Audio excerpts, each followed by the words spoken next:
ഡ്രസ്സും കംപ്ലീറ്റ് ആയിട്ടുണ്ട്. ഒരു അനാർക്കലിയാണ് ചെയ്തത്. ഓരോ ദിവസം ചെല്ലുന്നതോട് കുറച്ച് ഹെവി ഡ്രസ്സുകളാണ് ചെയ്തു വരുന്നത്.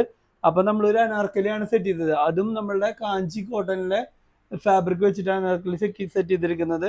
അപ്പൊ ഈ ബോർഡറിന്റെ ഷെയ്ഡിനുള്ള ഒരു ദുപ്പട്ടയും നമ്മൾ ഹൈലൈറ്റ് ചെയ്തിട്ടുണ്ട്. അപ്പൊ നെക്കിൽ ഇങ്ങനെ ചെറിയ ഡിഫറെന്റ് ആയിട്ട് പാറ്റേൺ ചെയ്തിരിക്കുന്നത്.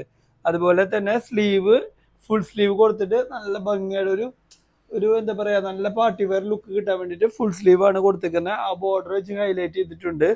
അതുപോലെ തന്നെ ഫുൾ പാനൽ കട്ടിലാണ് ചെയ്തിരിക്കുന്നത്. 1 2 3 4 5 6 7 8 9 10 11 12 പാനൽ, 12 24 പാനലിലാണ് നമ്മുടെ ഫ്ലയർ ആയിട്ടുള്ള അനാർക്കലി ചെയ്തിരിക്കുന്നത്. നല്ല ഫ്ലയറിലായിട്ടാണ് ചെയ്തിരിക്കുന്നത്.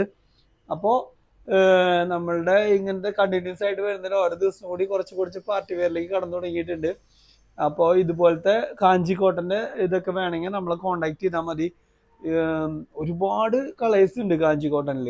അത് നല്ല പ്യൂർ ആയിട്ടുള്ള കാഞ്ചി കോട്ടന്റെ ഇതൊക്കെ അനാർക്കലിയൊക്കെ വേണമെങ്കിൽ ദക്ഷിണേനെ കോണ്ടാക്ട് ചെയ്താൽ